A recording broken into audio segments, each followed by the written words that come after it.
On today's Community Wednesday, let's break down the stats of the M60.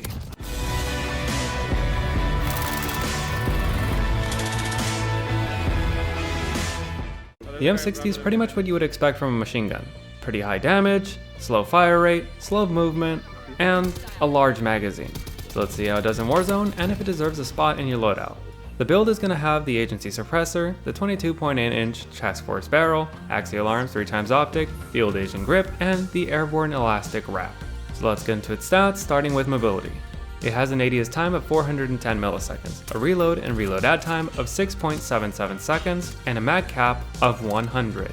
Its movement and sprint speeds may be the worst movement and sprint speeds I've ever seen in Warzone, so make sure you pair this with a weapon that has good mobility.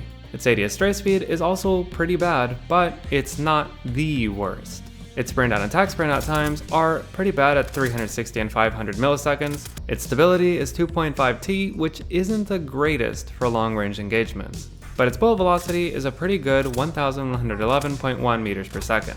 And lastly, its rate of fire is a pretty slow but decent 8.6 rounds per second, or 516 rounds per minute. So it gets a mobility score of 20.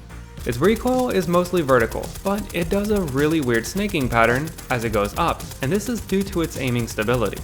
It also has some bouncing from side to side every so often, but worst of all is its visual recoil. It just bounces way too much, especially for the slow fire rate it has.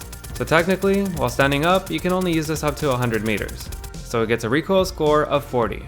And for its damage, it has a drop off at 63 meters. In the first damage range, you're gonna get a pretty bad headshot TTK, but a below average upper torso, lower torso, and limb TTKs. And in the second damage range, you get the same shots to kill for its headshot, so now it is competitive and average, and its upper torso, lower torso, and limb remain below average, but are now only one more shot to kill. These are pretty decent scores for a long range weapon, and this is pretty good, especially since the first drop off is at 63 meters. Also, if you get one headshot in the mix, in the first damage range, you're gonna need 2 upper torso shots, and in the second, you're gonna need 3 to reduce your shots to kill by 1. But this is a bit too precise. I mean, in the first damage range, 50% of your shots need to be precision shots, and in the second one, more. So I wouldn't count on these TTKs. So it gets a damage score of 40. And when we add up all the categories, it gets a final score of 100. Those of you familiar with my stat system should probably already know that 100 is a pretty low score for a primary weapon. The thing is, none of its stats are really that bad. I mean, its mobility could be better, but it is an LMG, and that's kind of the core of the problem. None of its stats are that bad, but none of its stats are good, really. Its damage score is something very similar to a long-range assault rifle like a Grau or an M13, but the problem is, the M13 can be used at a very, very long range, and it has much better mobility. If we compare something close to its fire rate, that would be the EM2, and the EM2 is way better. The EM2 has better mobility, slightly better recoil, but more importantly, it deals way more damage, which means it gets a better TTK. Even when you account that the M60 will be in its first damage range while the EM2 is in its second, the EM2 would still get a better TTK. Especially after the recent nerfs to sniper rifles, long-range assault rifles are really good. You just can't compete with pretty good TTKs with good mobility. And if we take a look at the MG82, it's just no contest. For some reason, the MG82 has better damage, better recoil, and mobility. Sure, you'll be going through ammo a lot faster, but you're more likely to be hitting your shots and getting the kill.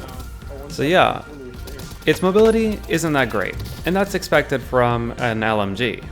But when you're gonna have a damage score this low, its recoil score better be way higher. You should be able to use a long-range gun up to 150 or 160 meters. A weapon that can only be used to 100 better have an amazing TTK, like the MG82. So yeah, the M60 just doesn't cut it. Under 100 meters, it's okay. But you're better off using an assault rifle. The best way to fix it would just to be to buff the M60's damage to match the EM2's. That way it would actually be usable and understandable why it could only be used to 100 meters.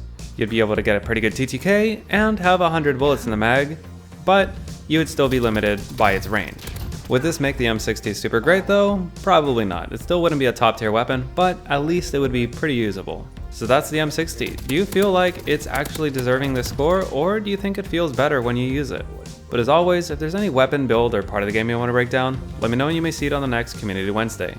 And that's the video. If you enjoyed it or if it's helped you in any way, let me know by leaving a like. If you got any questions or comments, leave them down in the comment section down below. And if you want to make sure that you never miss another video, be sure to subscribe.